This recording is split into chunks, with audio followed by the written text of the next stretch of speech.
So I just bought the 16-inch MacBook Pro, and let me say, I'm feeling like a real tech YouTuber now. I've got the iPhone 11 Pro, 16-inch MacBook Pro, really got the latest and greatest stuff, at least for now. But as you guys know, I'm coming from a 13-inch MacBook Pro from 2015, and while that certainly worked, this computer is going to be way better for editing, especially higher quality footage, and getting faster export times, especially without Final Cut Pro crashing. Yet, even though I watched MKBHD and other tech YouTubers' videos on this machine, I'm still in awe. It's so much cooler in person, and there's so many things on this laptop that most tech YouTubers have just glanced over because maybe they weren't super new or necessary to mention, but for me, they're huge. So after about a week of usage, here's what I've noticed on my brand new 16-inch MacBook Pro. I just want to say I bought the base model 16-inch MacBook Pro. So Core i7, 16 gigabytes of RAM, which is plenty of power for what I'm doing. I got a hella good deal on it from Costco that unfortunately ended, but I doubt that you can't find it anywhere else.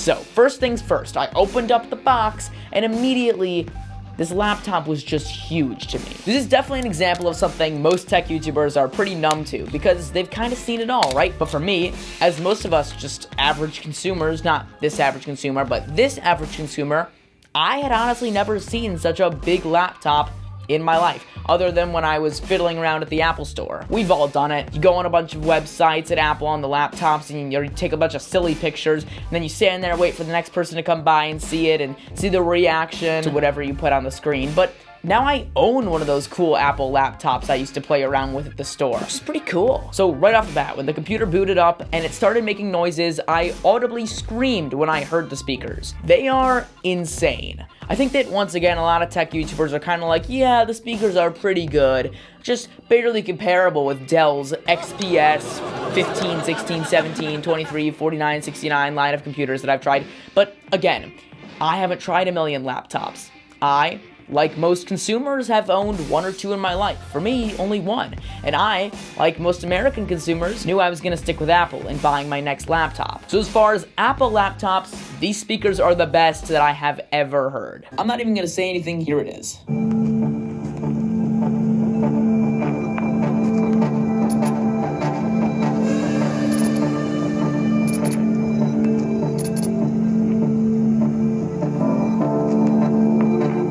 All right, so I know what you're thinking. Okay, I actually don't know what you're thinking. Let me know in a poll. Like, seriously, I have never heard better built-in computer speakers. They even sound better than our giant 27-inch iMac. If you're an Apple guy, you'll definitely be impressed. If you used other laptops, you might still be, but I can't really speak on that when I never really have. So after hearing these speakers, that's when I noticed the touch bar. Now, I know the touch bar has been around since I looked like this, but this is the first time I've ever used one. And I bet a lot of people who are upgrading to this laptop have never used a touch bar either. Most of us don't upgrade every year. At least for me, there was a 5-year difference between the 2015 and this new one. So here's my honest review. At least for the last 7 days, it's been nothing but a cool novelty. And I wasn't expecting that much, trust me. Most tech YouTubers say it's pretty bad. But as I said before, sometimes tech YouTubers underrate what are actually really cool features because they almost become numb to it, like they've seen it so many times over the years. But even for someone like me who's never actually tried a touch bar before and really not tried that many laptops or tech products in general, I still find it to be kind of gimmicky. I've used it for taking screenshots, which is kind of nice, and the fact that it's customizable is pretty cool too. But not having some of those function keys right at the fingertips and adding an extra click feels like more of an inconvenience than a feature. And yeah, it does have its moments where I appreciate it, but for the most part, the touch bar remains untouched, which I'm actually kind of sad about. Like, this thing has been around for 4 years, the touch bar I mean, and they haven't really added anything. If you could buy this laptop for $100, $50 even less without the touch bar, I definitely would. Also, just a side note, the touch bar is really low res. Like, what? It's actually terrible. Like, I know this is OLED, which is nice, but it's like not even close to Retina. Considering how nice this Retina screen is, I kind of expected better. Maybe mine is just bad, I don't know. But I will say every day I'm discovering new features with the touch bar. Like, for example, while I was writing this script, I noticed how the touch bar shows suggested words, like you're texting on an iPhone, which I actually used, and it's pretty nice. But by my full review, I'll have formed a full opinion. The other thing I noticed immediately was the trackpad. Oh my god, this is the biggest trackpad of all time. I have never seen a bigger trackpad ever. For reference, this trackpad is a bit smaller than an iPad mini. That's insane. I think it's a good feature, but I don't know. Normal trackpads were fine. This hasn't really helped me much. It honestly feels more like a flex than an actual helpful feature, but we'll have to see how it is in the next few weeks. Okay, that's it for big things I've noticed. Let's talk about the little things. So, the keyboard. The keyboard is good. I actually like it less than the Magic Keyboard I used to have in my 2015 MacBook Pro, but I get it. They gotta slim it down. They want to make the laptops thinner. But quite honestly, I don't have a ton to comment on with it since I never used the butterfly keyboard. I think a lot of people are really celebrating this keyboard, feeling like it's some kind of accomplishment that Apple finally listened to their customers and went backwards. But I feel like that's kind of unwarranted. Like, Apple made a mistake. They made the butterfly keyboards. Nobody liked it. Now they've gone back to what they had, and it's good again. Celebrating this keyboard is like celebrating a 40-year-old finally getting potty trained.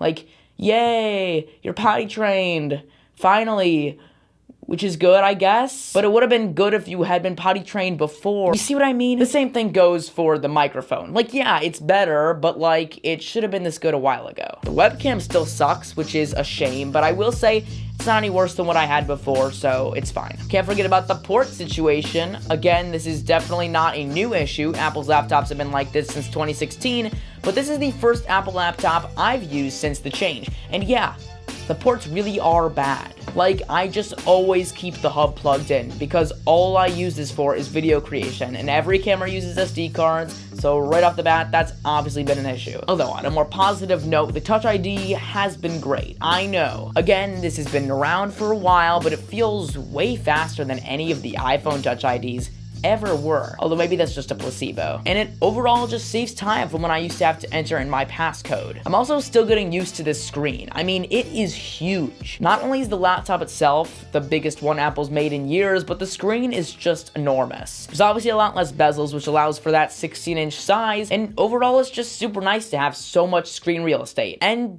that's pretty much it for my first week impressions and what I've noticed. As I've said, right now this thing is still just really cool. But I haven't really done a ton of heavy editing yet. I haven't tested a lot of the features or spent a ton of time with it. And of course, the question still remains, is it worth it? Well, I don't know. That's what the full review is for. So be sure to ring my like button and subscribe to my bell for the full review of this laptop with my final thoughts. We also have WWDC in a few days. So that'll be when the first new version of macOS comes out, which is optimized for this computer. So we'll see if that adds or extends any of this computer's features. I gotta go run away because this man is trying to eat me.